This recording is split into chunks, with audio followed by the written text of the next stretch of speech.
If you're a punk and you're scared to say something, then be quiet.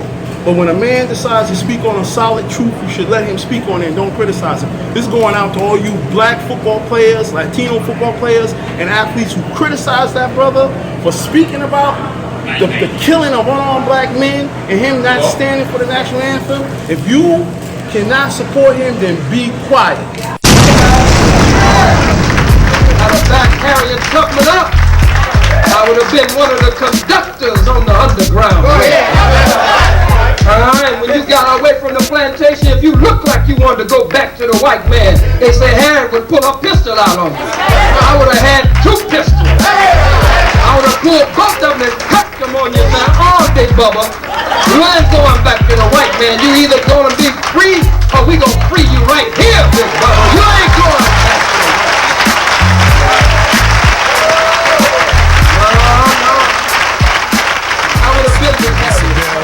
Very soon, Saville first talked to me about how what's going on with Hillary and Donald Trump, because you know Donald coming to Harlem.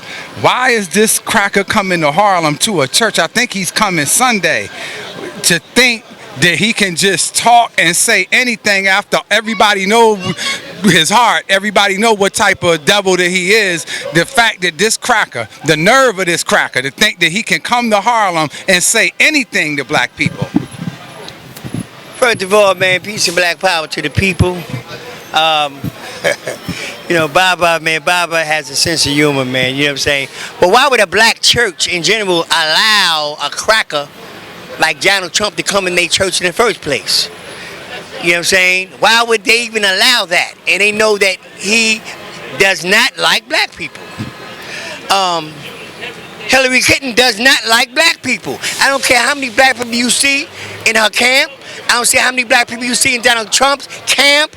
They don't like black people and will do nothing for black people. You know what I'm saying? So I don't understand even why black people are wasting their time even to go listen to that nonsense. Because neither one of these candidates will do anything for black people. So really it doesn't make a difference to me who wins. Because they're not going to do anything for us. See, what we have to understand is that they are an open enemy to us. And whether it's a Democrat or a Republican, they're the same thing. I'm going to repeat this. If you're a Democrat or a Republican, they're the same person. There's no difference between both of these entities. They together. Talk about how, because you talked to me about this before, how important it is for all of these scholars that are out here to have a student, have somebody to show that they're teaching the people. You know, how important is it for them to have, like, you got Brother Marcus. You know, Brother Marcus is your student. You know, I don't know how many people realize that, but I'll say it, that Brother Marcus is your student. And, you know, just talk about the importance of these scholars that are out here teaching. And I heard you say that to me before, but where are their students? It is very important that these scholars get students. The main purpose of anybody getting any information is to teach. I'm in the streets teaching. If you have any notoriety in your community, and you have your own organizations, you have your own programs, you have your own system, you need to establish a student. Whatever scholarship that you have, and Professor Smalls have student, you know what I'm saying? Phil Valentine's has student. I'm talking about all the rest of these individuals who are knocking other people who don't have no students that they can say that if they die tomorrow that this student can take their place. And I'm calling all you so-called scholars out. You need to get students, 1 or 2, male and female, teaching them what you're teaching them. Because the whole purpose is to teach and educate. We are in our communities, but we're not doing nothing but going to lectures and we reading these books and we're getting so profound, but we're not raising the dead. The purpose of anybody who does not have any information is to get information for those people who have information. The The only reason why I was able to reach Marcus because he was in the 6th grade, going to the 7th grade when I met him. And I seen that he had some power inside of him. So I reached inside of his mind and gave him some information and told him that he can be better than what he was. And by me doing that and leading by example, not only talking it, but I walk it every day.